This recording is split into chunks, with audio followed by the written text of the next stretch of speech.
Mexico won 2-0 against South Africa in a drama-filled opening match of the 2026 World Cup. Thousands of Albanians protest in the streets of Tirana for the 10th consecutive day against a development project on an uninhabited island, demanding the resignation of Prime Minister Edi Rama.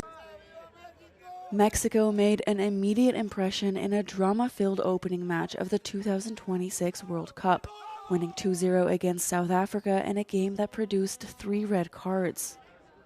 In front of a crowd of more than 80,000 spectators, Mexico took the lead in the 9th minute when Julian Quiñones scored the opening goal of the tournament.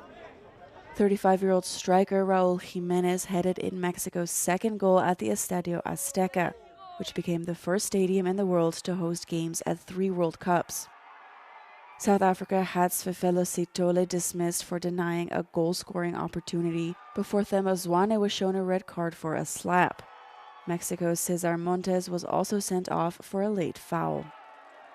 It was the first time there were 3 red cards given in the opening match of a World Cup tournament, and it's the most in a World Cup game since 4 were handed out when Portugal played the Netherlands at the 2006 tournament in Germany.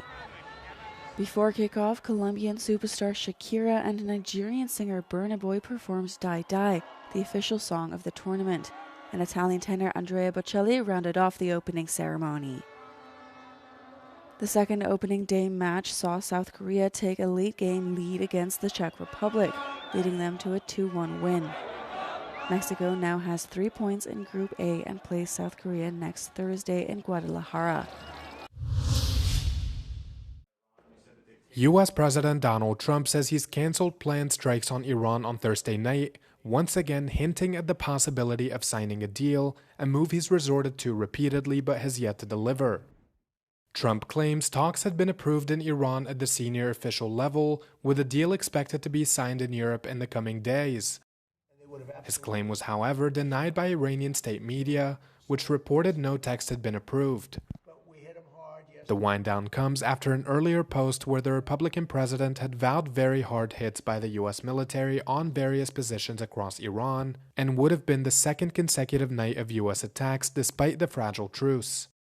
His hinting at a deal has been a recurring strategy, in the past 2 weeks utilized on at least 3 different occasions, with the latest on Tuesday, where he had claimed advanced talks are 2 to 3 days away from producing a deal. Trump says the naval blockade imposed on all Iranian ports will remain in place, which the administration has previously claimed without providing evidence that it's costing the Iranian economy around $500 million a day in losses. It's not yet clear what the U.S. is pursuing in a deal, as Trump's latest remarks have indicated that Washington is looking to secure control of Iran's energy infrastructure, like they did with Venezuela, and are no longer seeking a nuclear-only arrangement. The Iranians, on the other hand, have remained firm in their position, with their demands still being developing civilian-purpose nuclear projects, unfreezing internationally blocked assets, full U.S. regional withdrawal, and a permanent truce in Lebanon. Pope Leo XIV began a deeply symbolic leg of his visit to Spain on Thursday, arriving in the Canary Islands with a clear focus on the migration crisis. After being welcomed at the airport by Prime Minister Pedro Sánchez, the pontiff traveled to the dock at Arguineguín in Gran Canaria, one of Europe's main entry points for migrants crossing from Africa. There he met with migrants, volunteers, and humanitarian organizations working on the ground. Leo XIV warned that Europe must not grow accustomed to the sea becoming what he called a cemetery without gravestones, and called for greater cooperation between countries of origin, transit, and destination to protect migrant safety and dignity. Human dignity has no passport, he said. The Pope also stressed the urgent need to open safe and legal routes for migrants, to strengthen reception systems, and to crack down on the criminal networks profiting from human trafficking. As a final gesture at the Arguineguín dock, Leo XIV threw a bouquet of flowers into the sea, a tribute to the countless migrants who never completed the crossing. Thai princess Bajra Kitiapha Mahidol has died aged 47, more than 3 years after she was hospitalized following a sudden illness. The king's eldest daughter was suffering from an abdominal infection and was relying on medical devices to support her lung and kidney functions until she passed away on Thursday evening. นะครับและท่านก็เรียกว่าเป็นทั้งที่รักแล้วก็เป็นทั้งผู้ที่มีบุญคุณกับประชาชนทั่วไปนะครับเพราะนั้นการจากไปของท่านครั้งนี้ก็รู้สึกเสียใจแล้วก็ตกใจมากนะครับ Bajrakitiapao was active in justice reform efforts and an advocate for women's rights. She became known for her project that helps rehabilitate incarcerated Thai women ahead of their release and has also held several positions with the United Nations. เห็นตั้งแต่ท่านเล็กๆเลยค่ะแล้วก็รักท่านด้วยถ้าแลกกันได้เราขอแลกด้วยชีวิตของเราเลยถ้าแลกได้นะเพราะว่าให้ท่านไปช่วยเหลือประชาชนเพราะเราอายุเยอะแล้ว The princess will lie in state at the Grand Palace in Bangkok, and her funeral will be held with the highest honors according to royal tradition, the royal palace announced. The number of personal injury accidents caused by electric scooters in Hungary increased by more than 70% last year compared to the previous year, and the statistics have since worsened as the number of scooters has increased. According to data from the National Ambulance Service, more than 1,100 people were injured in electric scooter accidents, including almost 450 children, by the end of May this year. It is estimated that there are between 100 and 120,000 electric scooters in circulation in Hungary. The danger is that many people ride them fast, without helmets and not always in a sober state. The president of the Future Mobility Association says the biggest problem is that there is no regulation that applies specifically to these vehicles.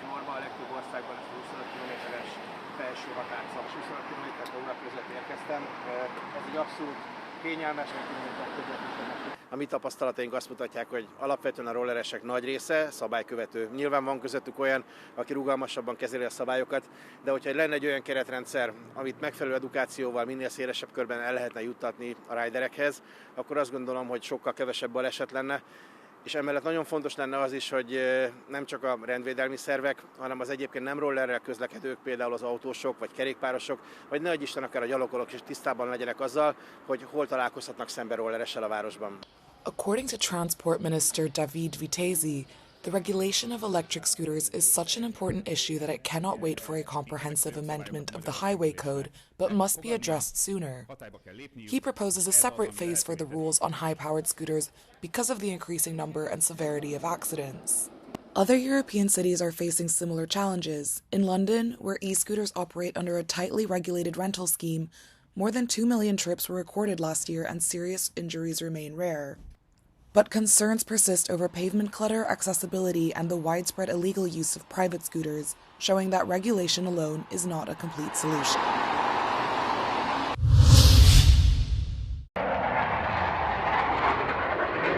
Eurofighters in the air, soldiers moving between the exhibition halls, and thousands of visitors on the showground. The ILA Aerospace Trade Fair is underway in Berlin. Alongside aircraft, helicopters and more traditional weapons systems, this year's event is placing a strong emphasis on drones and other unmanned technologies. Many companies are showcasing systems developed in response to lessons learned from Russia's full-scale invasion of Ukraine or technologies already being used on the battlefield. During his visit to the trade fair, German Chancellor Friedrich Merz stopped at German drone company Quantum Systems, which was unveiling its new Pulse P19 platform. The aircraft can be operated either with a pilot or autonomously and can be used for reconnaissance and surveillance missions. Man sieht hier auch kleinere Ausführungen dieser Abfangdrohnen, die hier montiert werden können und dann eingesetzt werden können, um andere Drohnen aus der Luft abzufangen. Jetzt kennen wir das in der Ukraine im klassischen Sinne so, man stellt die Abfangdrohnen auf dem Boden mehr oder weniger und von da starten die, um die Shaheds abzufangen. Und hier würde es eine Möglichkeit geben, diese Abfangdrohnen von einem fliegenden Flugzeug aus zu starten.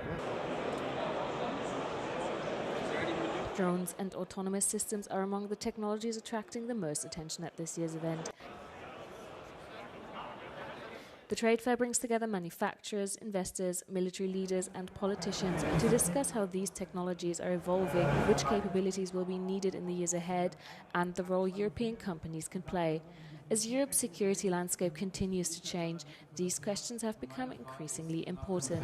Von Mantelfähigkeiten, die sich sozusagen erproben, den ausprobieren. Kampfjets am Himmel, Drohnen und autonome Systeme in den Hallen. Die ILA gilt als die wichtigste Luft- und Raumfahrtmesse Deutschlands. Ein Schwerpunkt liegt dieses Jahr auf der Verteidigungsindustrie und den Innovationen, die die Streitkräfte der Zukunft prägen sollen. Johanna Urbanschik bei der ILA für Euronews. American pop icon Taylor Swift has become the youngest woman ever to be inducted into the Songwriters Hall of Fame. The 36-year-old artist achieved this prestigious honor 20 years after her first song was released. And she has recorded 12 albums since, tinged with pop, country and folk vibes that have earned her 14 Grammy Awards and a record haul of 4 albums of the year. Upon receiving the honor, Swift said songwriting was instinctive for her and that no one taught her how to do it, while also crediting her family's sacrifice for her career as they had to move from Pennsylvania to Nashville, Tennessee.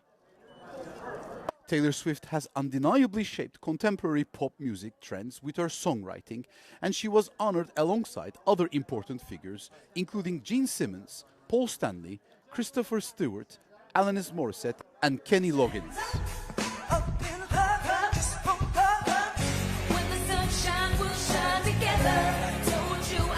In his acceptance speech, R&B songwriter, producer and rapper Christopher "Tricky" Stewart, best known for his works Beyoncé's Single Ladies, Rihanna's Umbrella, Mariah Carey's Touch My Body, and Justin Bieber's Baby, has thanked God, his family, and artists and mentors he has worked with. Celine Dion, Katy Perry. Meanwhile, British singer and songwriter Raya received the prestigious Hall David Starlight Award.